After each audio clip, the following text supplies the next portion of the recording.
What is going on, everybody? Welcome back to episode 114 of Two D's Sports News. It is a special Memorial Day episode. As always, my name is Garrett, and here with my co-host. What it do? This is Jalen Prince, and first and foremost, we would like to give our thoughts and prayers all to the families of fallen veterans, men and women out there. We thank you for your service, and we pray for your families. As we take this time and day to be able to remember all the fellow men and women that have served and given the ultimate sacrifice of protecting us in this country. Of course, man, absolutely. We Man, it's always hard to go to a more upbeat and light situation from a somber note like that, but it's something that's got to be said. Hopefully, the internet doesn't crap out on me this time. Got a new laptop. Shout out to the parents for the Starting a birthday little bit. gift. Bro, I, I hear a little bit of static. A little bit of static. I swear to God. I swear to God. Remember my mom. Dog, remember my mom's watching. I Can't swear. swear. Sorry, no profanities on here. My apologies. But anyways, we should be good to go. Internet should be back up and running. We should be fine. If we're not, I'm gonna lose it. We'll go from there. But Don't lose it. We need your sanity. no, there's none of that left. Yeah, there's some left.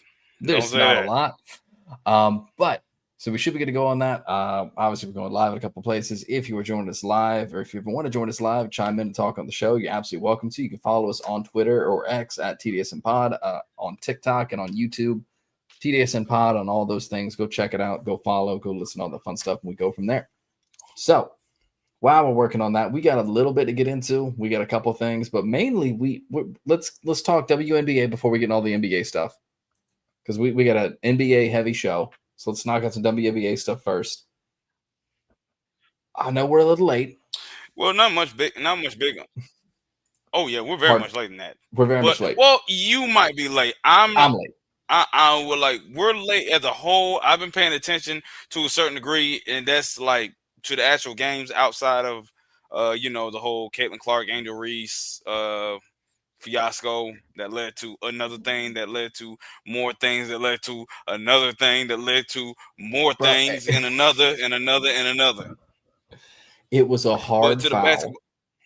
Yeah, but we'll get into that in a minute. First off, yeah, well, we'll get into that probably maybe never. Look, so far, there's a lot of teams that's getting a lot of good starts right now. For example,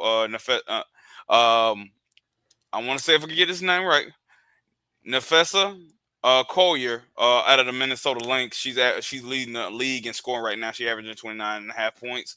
Kelsey Plum has been balling the last few games that I've seen her play for the Sparks. She's at 24 and she's at 24.8, but right now she leads the league in points. So that's something. Brittany Sykes out of Washington, Asia Wilson, one of my favorite players in the game. She's 20.8. And Nneka Ogwumike, she's with Seattle. She is number 5 in the league in scoring. The lady that is deemed the quote unquote villain of the WNBA, Angel Reese, is crazy. She's leading in the WNBA in rebounds, averaging 13.7. And a lot of people are going to nitpick, say she's getting all the rebounds for all of her misses.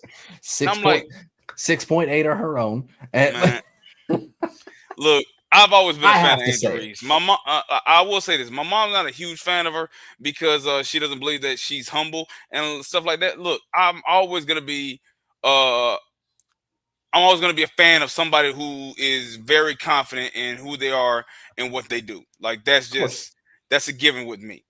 So I'm not gonna knock that. But that's a different story for another day. She's in the top 5. Leah Boston, she's ranked. Her and Asia Wilson the top 4th in the league in rebounding. Caitlin Clark's doing what she does best. She's leading the league in assists at 9.3, but she's going to be out for about 2 weeks with a quad injury. Asia Wilson leads the league in blocks in the season. Paige Buchers has been holding her own from what I've been hearing too. Oh yeah, she. Well, here's the thing. They are not having the best start. They're 0-4 right now in the season. My Atlanta Dream are 3-2. I'm so happy we got Brittany Griner, Minnesota, and I think the Legacy, and then the Legacy won the championship last year. I think so. Yeah, the Legacy won the championship last year, and them in Minnesota, they're still undefeated at the start of the season. So my dream's doing good. But Paige, she is handling her own. She like it's gonna be a rough. It's gonna be a rough. They got that team has a lot of good players on it. The problem is just you got to take it with a grain of salt. It's like just Right. NBA. It's gonna take time, and right now it's just it's a slow struggle at the moment. I'm trying to pull up the WNBA Finals winners so I can make sure make sure we're correct. See if I can find it. My computer's being weird. There we go. I just give me basketball reference. That's all I want. Keep it simple. I want answers. But I mean, yeah, it's what remind me, did she go first overall?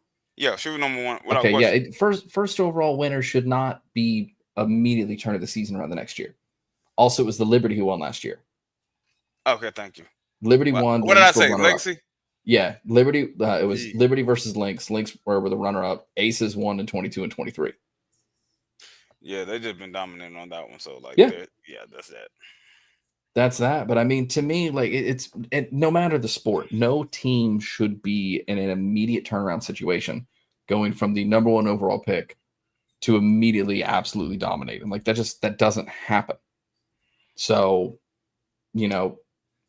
is what it is. I'm not shocked that they're not off to a hot start, but I mean, they'll turn it around. They'll be fine. Well, with a talent like that, it's hard to pass it up. And Paige is like she's getting off to a solid start. Like her and Arike Gumbawale. Now Arike, that's my favorite player, but like Paige, I mean, she's only averaging 13 points a game. She's 34% from the field. Arike, she's not shooting well from the field, only 28%. 3-point percentage, she's at 21. Paige is at 33. But like Paige is only averaging like 13, 5, and 6. So not a bad start to the season. It's just there's only so much they can really do at the moment. No, and I mean, like her college stats, I'm sure. I mean, they were better than that, but I mean, you're doing what you're doing. Like it's been 4 games. Calm down. Yeah. So let's talk NBA playoffs.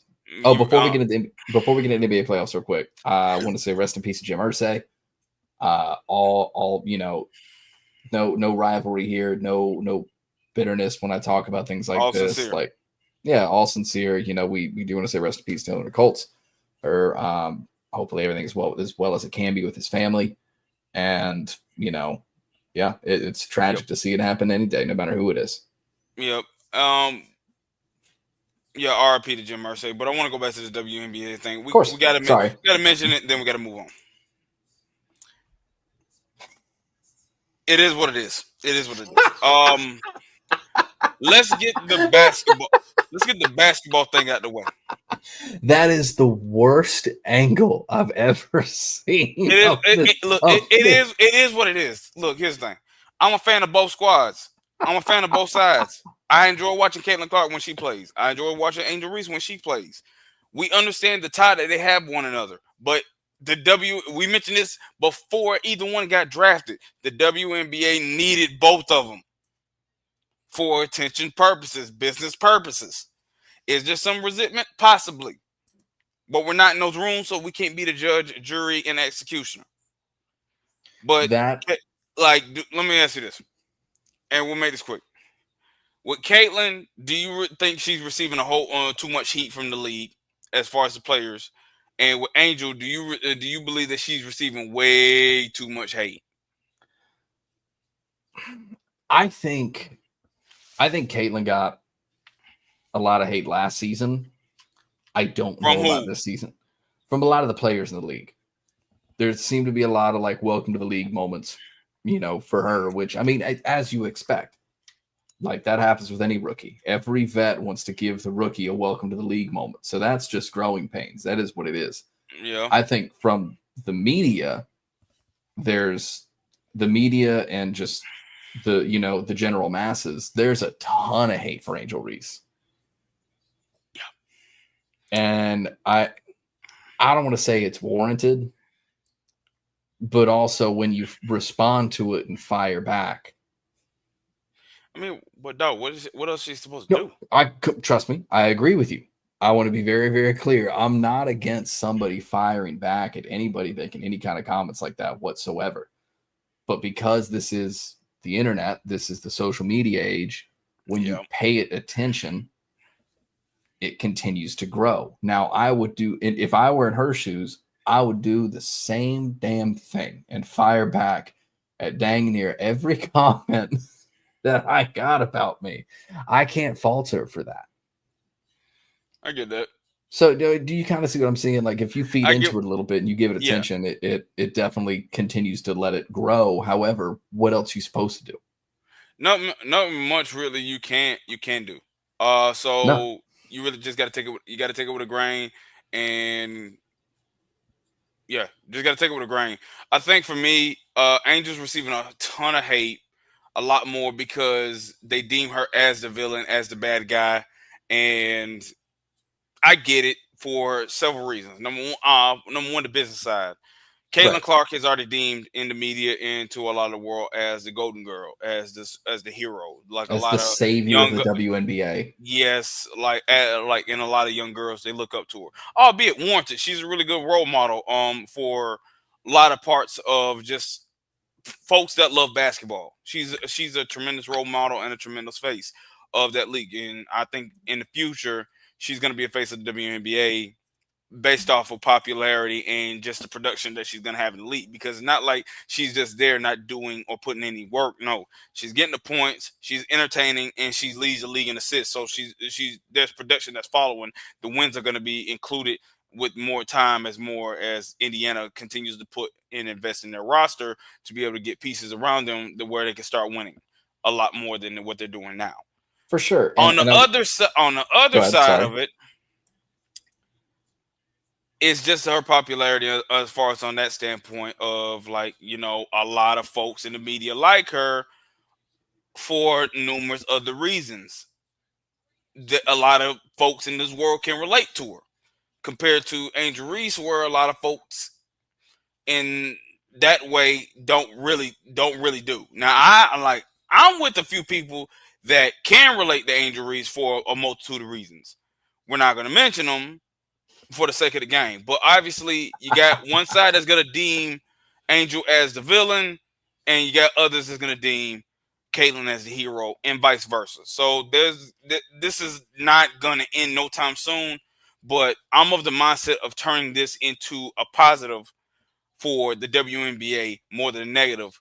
But I'm always going to be in agreement that Angel Reese is receiving a way too much hate than what she's getting now. I want to touch on something. Go ahead. Sorry. But we can move on. I want to touch on one thing real quick before we move on. You mentioned how Caitlin Clark is a role model, which I understand to a degree, but it was Charles Barkley who said this in the early 90s, and I love the quote. It's great. They asked him about, what is he doing? Do you view yourself as a good or a bad role model? In an interview, he said, I'm not a role model. And to his point, it's parents and teachers and figureheads like that in your life that should be the quote unquote role models for you for the most part. And I agree with that a lot. Like, I don't think athletes need to be role models, if that makes sense. True, but like though we kind of compare it to Anthony Edwards saying he doesn't want to be the face of the league. Sometimes it's out of your choice. Like the masses are going to deem it to you whether you want it to or not. I thought you were going somewhere else with Anthony Edwards when you said that. I don't see how. I know where you're going, but I don't see how. But anyway, we got to move on. You said you know where I'm going? Yeah. That man said, "Can I pay it all up front?" Yeah. Yeah. That is crazy. But speaking of Ant, he's in a bit of trouble both right now in his league. Now, he took care of business in game 3. He took care of business in game 2. Like, he had 32 points in that game. They still lost by 15. But how much have you paid attention to this game? Well, how much have you paid attention to OKC versus Minnesota? You're not gonna like this answer. Our audience ain't gonna like this answer. You ain't gonna like this answer. Not a lot, man. I've been coping with my Celtics being out. Dude, it's y'all's fault. I don't disagree, but I've been coping with my Celtics being out, so it But is dog, what it but is. dog, But we got to pay attention to these games, even if I'm it's getting watching back. highlights. I'm getting back. Just I'm keeping up to. I'm seeing the articles. I saw that what was it? They had 75 points in the first half or in Game 3. Yep. Or something like that, which is insane. Yep. And I think had 25. Was it 25 in the first quarter? 25 in the first half. It was 25 in the first half. Actually, probably no. Yeah, first half for him, they had a lot of points in the first quarter. 25 in the first half, and then he scored 5 in the second half, and he didn't need to. Yeah. He didn't need to score anything else. Yeah. But no, I haven't watched a ton, and I need to get better at that. Yeah. I've been busy and just it's been nuts. But I'm gonna get back to it. You guys I still think it could be Minnesota and Pacers in the finals, or I'm at least get half that right. Because Pacers are what? Is it 2-1 or 3-0? It's 2-1. There was we'll get to that game a little bit later on. Yeah, we'll get to that. Had a really good comeback last night. Pull up the stats for me, please. I got you. Do we want to go through the stats right now, or we want to wait until we go through? Just go ahead and pull it up because it's going to help me with 1 point. So I took the time to pull up the stats for. Thank you, StatMuse. Took the time to pull up the stats for every sort of leader of each team. So we've got Ant, SGA, Tyrese, and Jalen Brunson are all going to be. This is what I need to watch on YouTube. We have their stats on screen. Each sort of category has its leader. The leader has been bold. This also comes into something a little bit later with SGA, but we'll talk about that. That's my allegations tweet. But if you look at the last 5 games, you can see that Ant and SGA have absolutely been carrying their team, and it's not even close. Ant's getting 26 points per game, 6 assists. I'm gonna round up for anything above 5. 6 assists, 8 rebounds, a block, a steal, shooting 52 from the field, 44 from behind the arc, 67 to the line. He is turning the ball over about 4 times a game, but he's in his few chances he's getting to the line, he's making it count.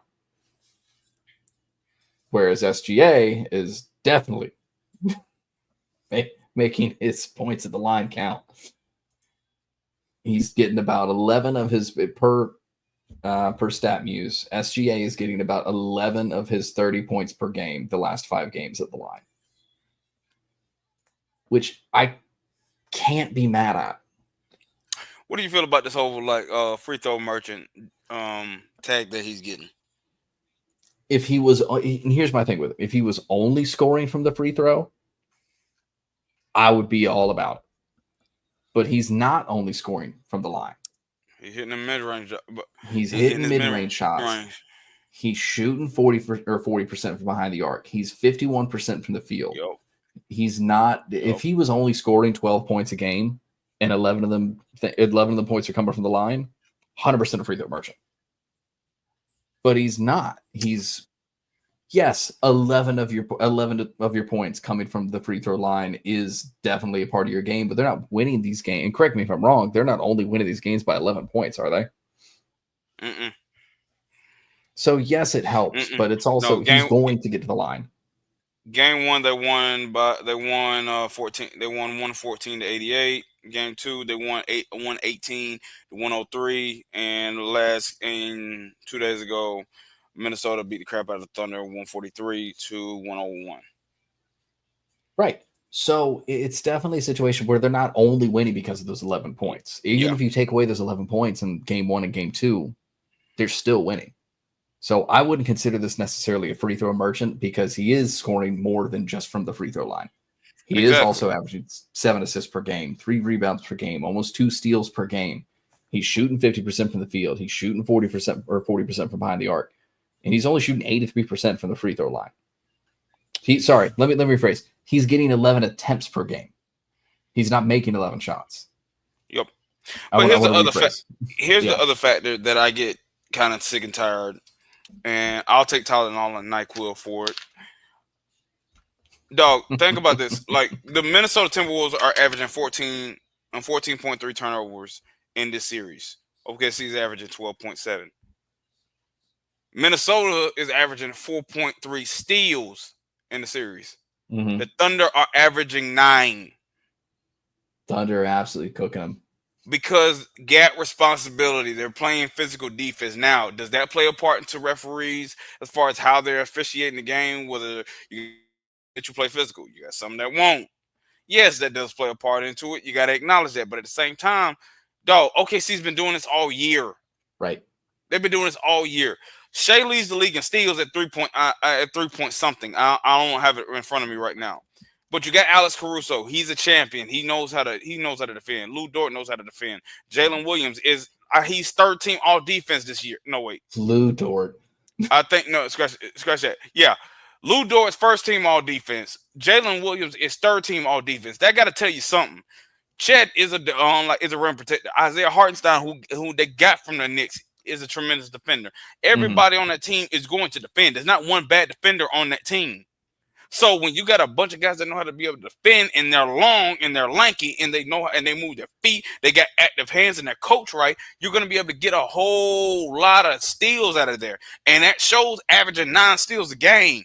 They're playing really solid defense. Heck, statistically, you can make a case that like this is a historically great NBA defense. Not a lot of people are going to give them that much credit because they're going to judge who they played and they got a case for it. And they're going to judge like who on that team has the sizzle or the big name. There's not a lot of big names on there outside of Shea. But that shouldn't stop folks from actually realizing that this defense could be historically great if they're able to close the deal and handle their business. It's still. Yeah, I know it's early, but still. There's something else I want to say too. I pulled up his stats for the year SGA. And he has led the league the last 2 seasons in free throws made, but he has not led the league the last 2 seasons in free throws attempted. Exactly. The last 2 years at least. Let's really dissect this. Go ahead. Think about this. We've seen James Harden. Right. We've seen Kobe. We've seen LeBron. Like, we've seen a lot of guys that either flop and they really do everything they can to try to get fouled. When I look at Shea, I'm looking at a guy who every once in a while, okay, does he flop? Yeah, in certain moments.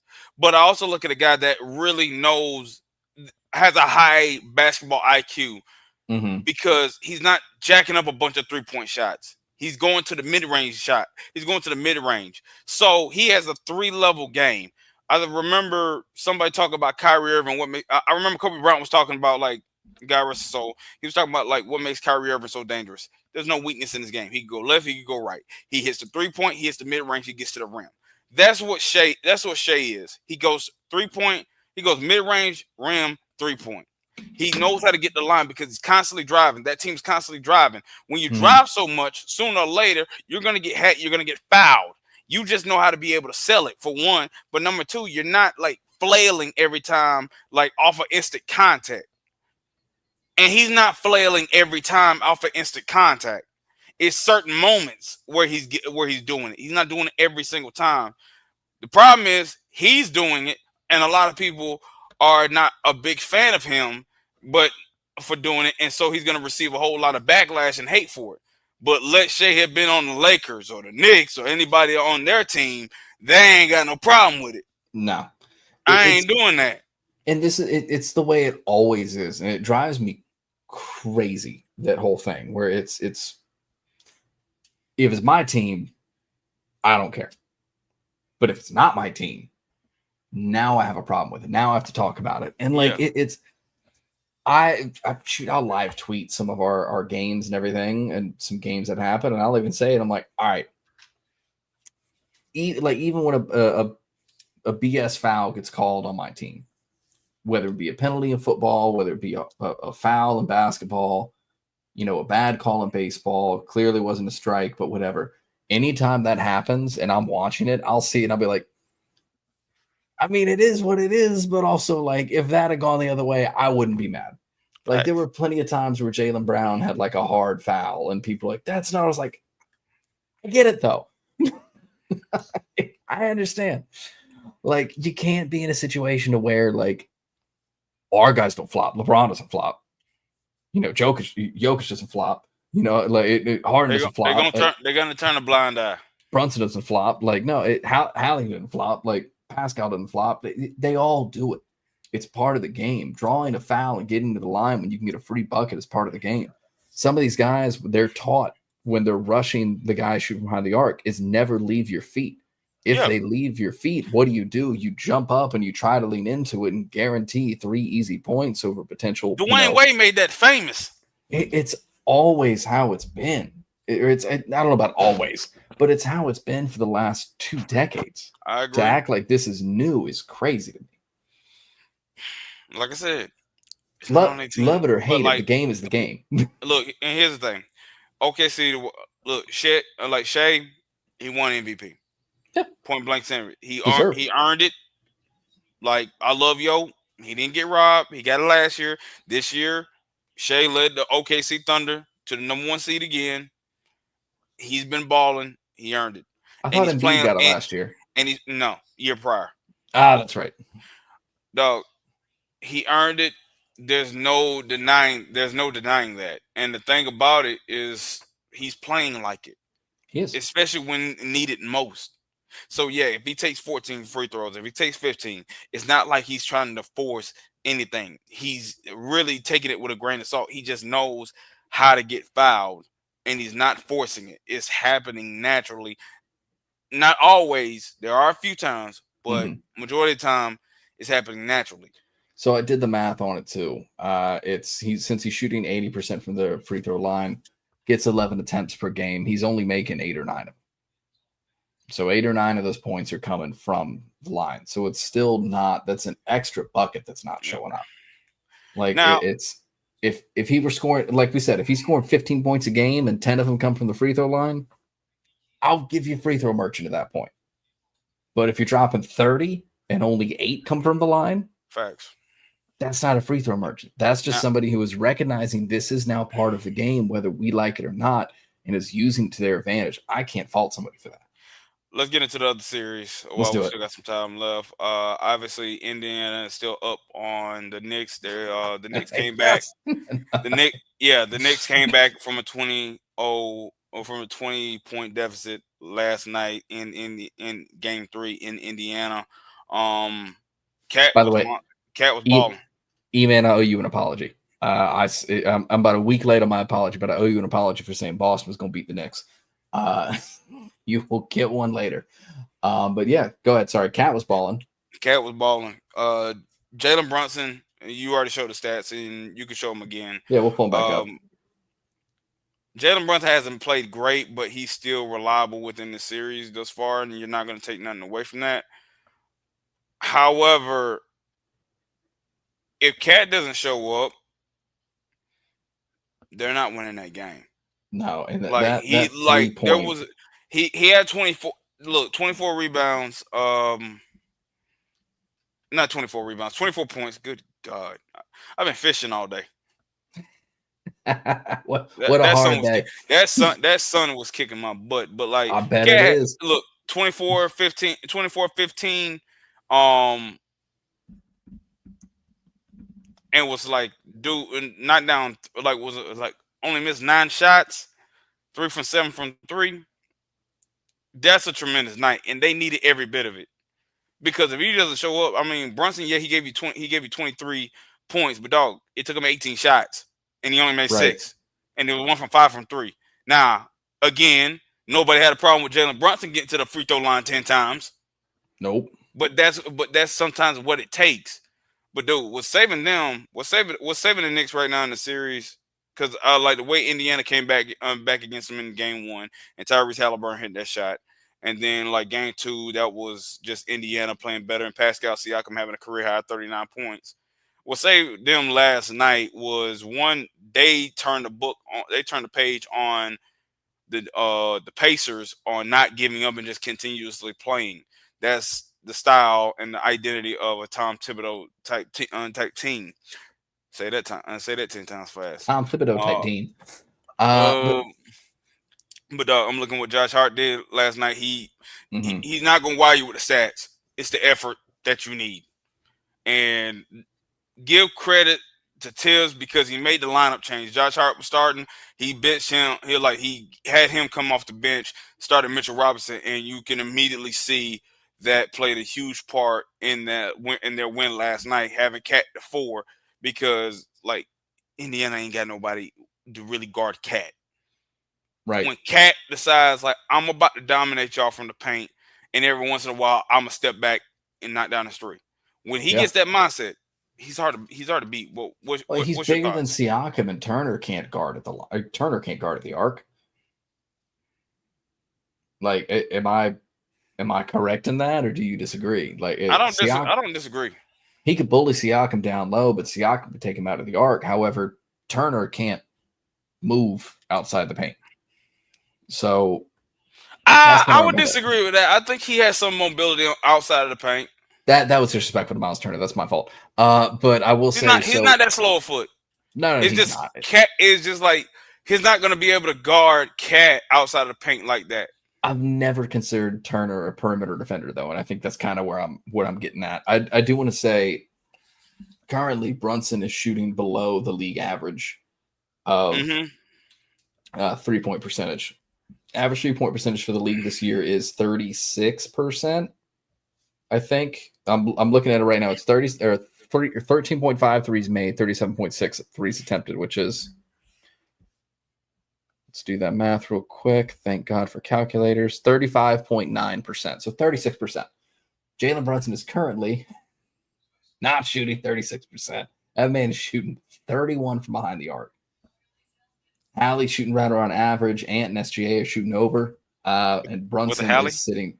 You said what? What the Hallie? What the Hallie? What the Hallie? Halliburton is doing just fine. Love that viral celebration, which, this one. No, not. I haven't seen this picture.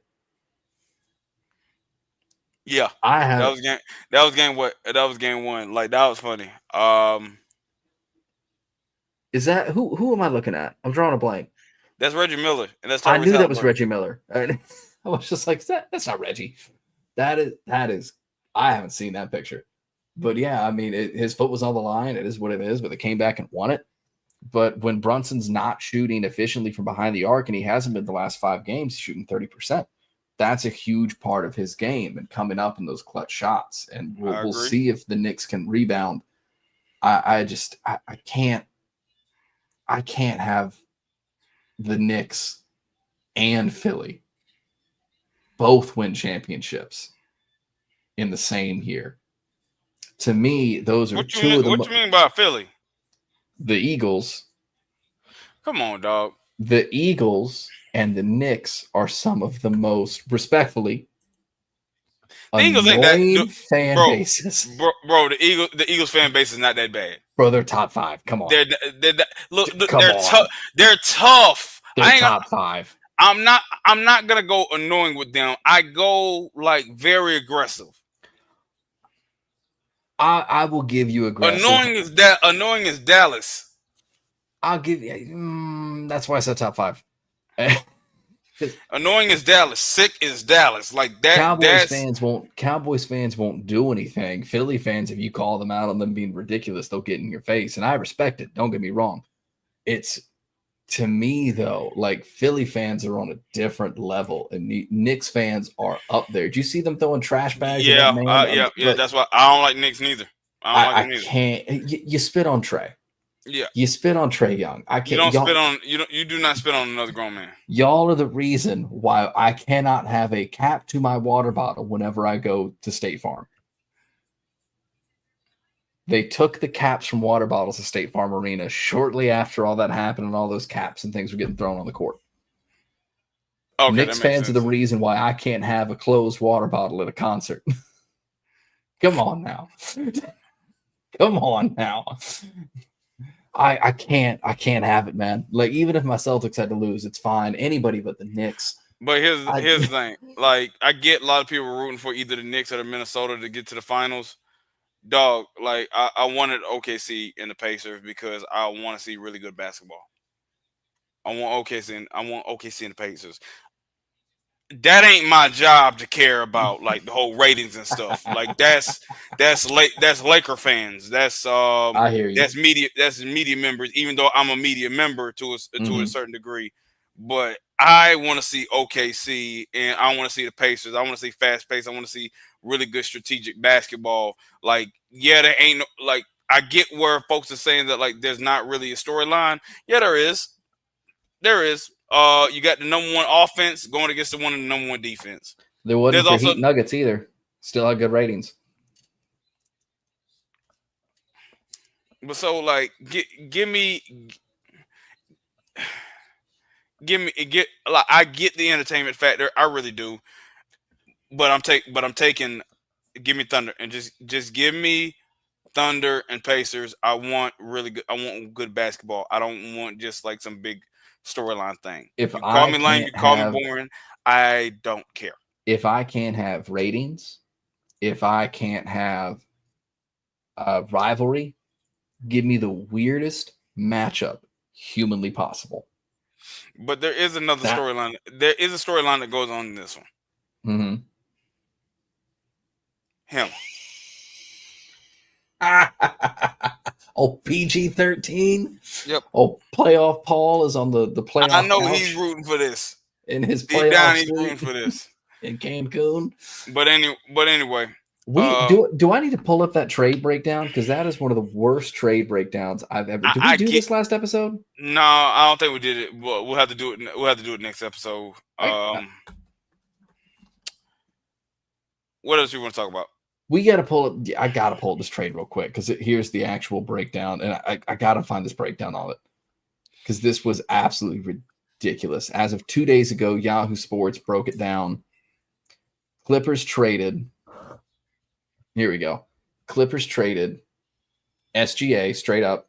Or sorry, Clippers traded SGA 2022's first, 2024 first, 2026 first, and the Miami 2021 first, as well as a 2023 first round pick, which was lottery protected, Lakers 2023 first round pick with right to swap picks, and then a 2025 first round pick with the right to swap picks. Paul George went to the Clippers. OKC got all that other stuff. They also got Danilo Gallinari. Yep. Which, shout out 2K13. Danilo was fun to play with. What? Danilo was fun to play with on 2K. Bruh. Am I wrong? When he was with the Nuggets. Yeah, that's what I'm talking about. Yes. Nuggets were a fun team to play with on 2K years ago. Back when AI. No, the Knicks were like that's the only time I ever lost. My fault. No, I remember I used to love playing with the Knicks when they had Melo. That was a fun. That jump shot was Melo's jump shot was stupid. Yes. Paul George was stupid, but for a different reason. They couldn't get it right. 2K could not get that jump. 2K could not get that jump shot right to save their life. But now the Clippers have no finals appearance. OKC has multiple Western Conference Finals appearances since this trade. They also got Jalen Williams, who's turned out just fine. Yep. Was it Trey Mann with the 2020 or 2022 first? I believe so. I think so. 2024 first. I don't. Okay, yeah. Sorry. 2022 first became Jalen Williams. 2021 first was Trey Mann. Shout out Florida. 2023 first round pick was Jaime Jaquez Jr. And then the pick swap became Dylan Jones. Yeah, OKC they're loaded for the future to be in. OKC cleaned up in that trade, whereas Paul George hasn't. They're loaded for a long time. But anyway, crazy. You got anything else to do? Nah. Okay. I got to get on my soapbox real quick. Do you want to talk about it? What we talked about pre-show? Yeah. We can. I need to get on my soapbox real quick, and we can decide if we want to talk about that after. Go ahead. Y'all are fishing for dirt on Travis Hunter. And I don't. You've been seeing it too. I don't understand it. Go ahead. What? Go ahead. Y'all have been fishing for dirt on Travis Hunter, and I'm tired of seeing it. I see Dove. I see ML Football.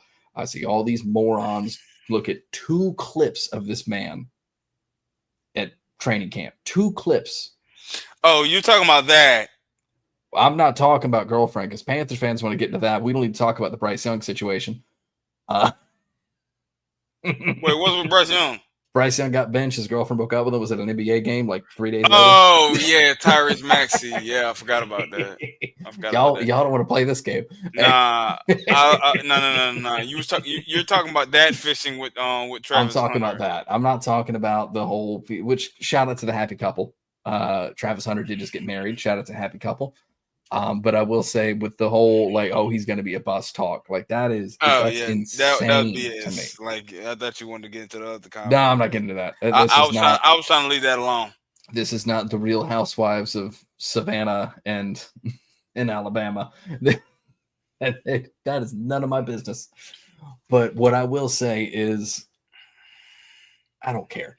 The thing that drives me crazy, though, is the whole bashing the guy for 2 clips from training camp. When if you look at almost every other clip that has come out of training camp or OTAs or rookie walkthroughs or anything, every other thing that has come out of the camp has looked great. They're bashing this man for dancing. He's enjoying his time. Let it go. He has made it to the highest level of this game humanly possible. He's achieved a dream he's worked for his entire life, and he's going to enjoy it. I'm fine with that. Why are we making this something that's not? It drives me nuts, man.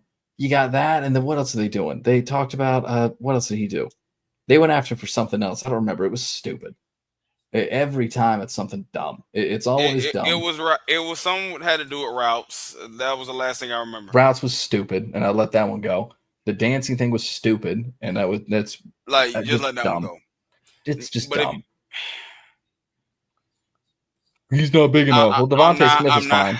I'm just not gonna say it, but though, like I'm looking at y'all schedule, I'm like, bro. If y'all use him everywhere, I'm like, to see the matchups. We'll have to do this. We'll have to do this next episode, like just to literally go over the matchups both on defense and offense that he got to go against. I've been seeing clips of everybody talking about how Travis Hunter is now instantly wide receiver 1 and looking at his matchup as wide receiver 1 every single game. I'm like, please put, and vice versa.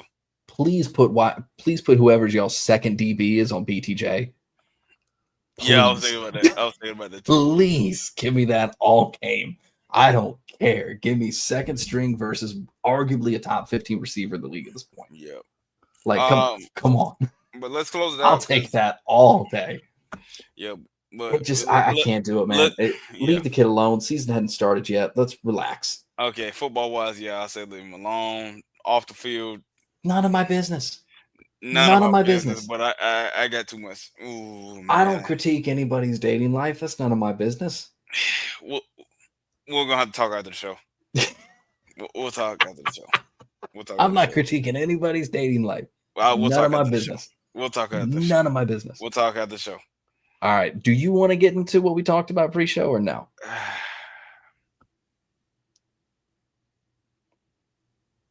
Nah. We're gonna let it die. We'll let it die. Let it die. You and I are on the same page, and that's what's important. You and I are very much on the same page, and that's what's important. We're on the same page. What's done is done. They already talked about it. We don't need to rehash. If we want to rehash it, we would have done it with fresh. We're not gonna bring it back up. Nope. No reason to rub salt on that wound.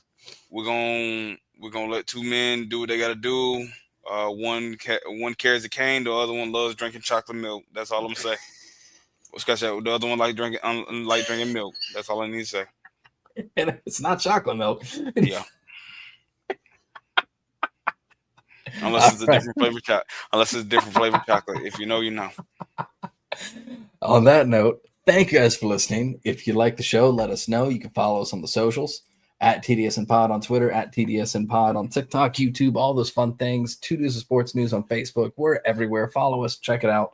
See updates from there. If you'd like the show, let us know. Rate, comment, review, all that fun stuff. Or whatever podcast platform you're listening to. If you'd like it on YouTube, subscribe over there. Like the video. Feed the algorithm gods. I don't know why it works, but it does. So do all that. If you didn't like the show, here's what you can do. I want you to treat it like a bad date. It's not us, it's you. It's not you, it's us. You go one way, we'll go the other. No reason to leave a negative review, comment, any of that nonsense. 2 ships in the night. Never happened. We appreciate the 46-ish minutes of content, you hung out with us for potentially. We can't give you that time back, so we'll pick up the tab for that. You go your own way. So, Also, at the end of the show, if you'd like, comment, review, subscribe, all the fun stuff, let us know. You get a shout out at the end of the show. The other people who get shout outs are the people who retweet the show. So we tweet, retweet the show, repost it, all the fun stuff. Okay, Elmer. That's Porky, man. I'm sorry. Oh, we always have fun. Shout outs come at the end of the show from people that retweet the show. Also, people who will, shows that we think you'll like as well. It always comes at the very, very end. So always come check it out. Go check out Jim at the Fan of the Van podcast, Brand from 1420 Sports. Jim and I do a show called Steel and Till. We'll come back eventually. I've been stupid busy and things are slowly winding down a little bit. So hopefully we can start getting back on there. Aaron and Brutally on Sports, Darian and for Chill Takes, go check him out. Guys, the IIP Radio, email at Average Sports. If you're a wrestling fan, go check out Jonathan Wrestling Fan Insight. Whether you're a casual fan like myself or a hardcore fan like Jalen here, always go check out Sports After Dark. They're back in Twitter Spaces. The toxicity is back. It's beautiful. It's fun. The mute button is back. I can finally talk again. Yeah, because of Android and playback not working out. But I can finally speak again. It's always fun to be over there. Go check out those guys.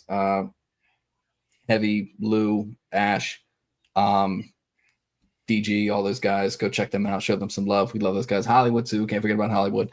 Also, if you're looking to gamble responsibly. Don't put the rent because rent's almost due. Rent might be due by the time this episode comes up. And also, don't put the house. Listen to Nate's Daily Wager. Gamble outside of an NFL facility on non-NFL games. Thank you. And as always, we will see you next time. Peace.